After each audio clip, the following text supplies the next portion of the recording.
Perkenalkan, saya Yulia Tasya dengan NIM B1C024027 dari kelompok 4. Kali ini saya akan memaparkan hasil laporan praktikum mikrobiologi dasar acara 4 khususnya tentang pengaruh faktor lingkungan terhadap pertumbuhan mikroorganisme. Jadi ada 3 faktor utama yang diuji, yaitu suhu, kadar garam, osmotik, dan pH. Yang pertama ada pada kondisi suhu yang berbeda. Waktu mikroorganisme ditemukan di 37 derajat Celcius, mediumnya akan menjadi keruh. Itu tandanya sel tumbuh banyak dan menyebar merata. Suhu ini memang optimum untuk bakteri mesofilik, misalnya E. coli, karena sesuai dengan suhu tubuh manusia.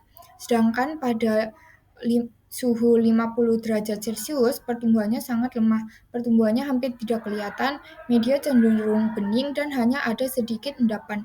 Kenapa begitu? Karena di suhu tinggi, enzim-enzim bakteri menjadi rusak, aktivitas metabolisme melambat, dan mengakibatkan pertumbuhan terhambat.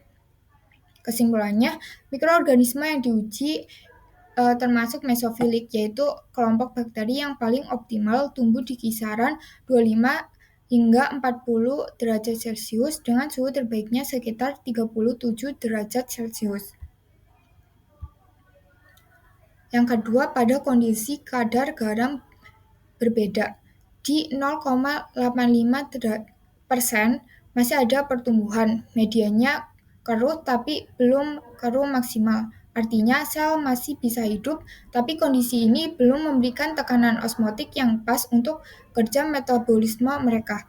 Di 3%, pertumbuhannya justru paling optimal. Medianya tampak paling keruh yang menunjukkan jumlah sel sangat banyak.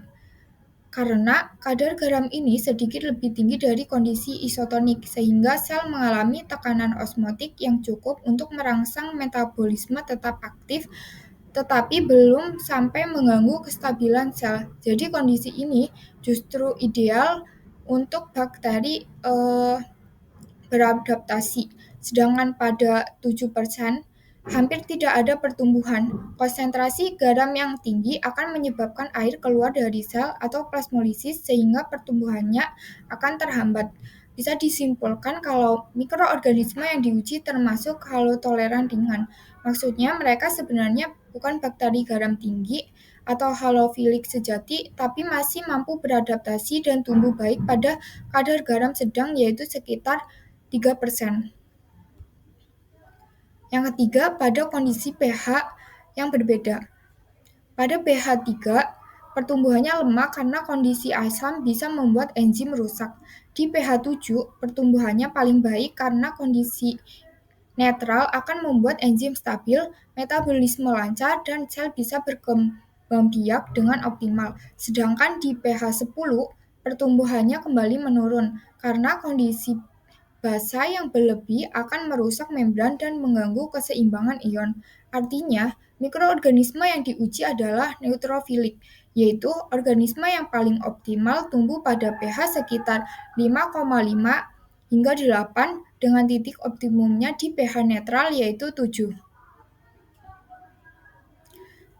Hasil ini bisa kita kaitkan dengan kehidupan sehari-hari. Yang pertama, dari faktor suhu.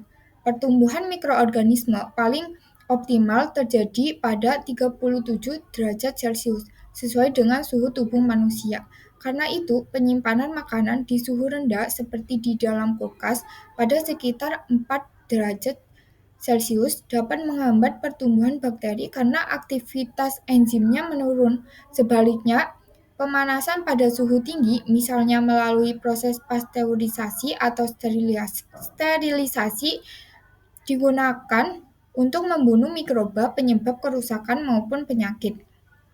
Kedua, dari faktor garam atau osmotik, pertumbuhan terbaik ditemukan pada 3% NaCl, sedangkan pada konsentrasi tinggi, misalnya 7%, pertumbuhannya hampir tidak terjadi. Hal ini sejalan dengan teknik pengawetan makanan tradisional seperti pembuatan ikan asin atau telur asin. Pada kondisi garam tinggi, sel mikroba mengalami plasmolisis karena kehilangan air, sehingga pertumbuhannya akan terhambat.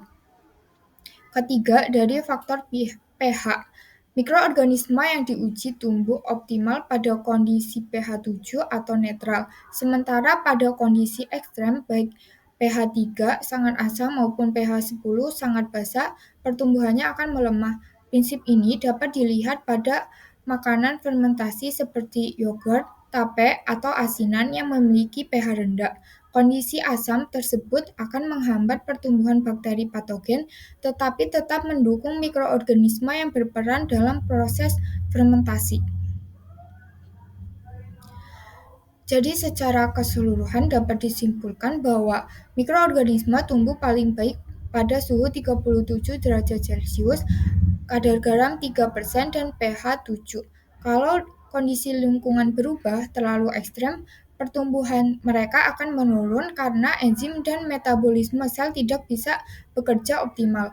Hasil ini menunjukkan bahwa mengatur faktor lingkungan itu penting, baik untuk mengendalikan pertumbuhan mikroba berbahaya maupun mendukung pertumbuhan mikroba yang bermanfaat dalam bidang kesehatan, pangan, maupun industri.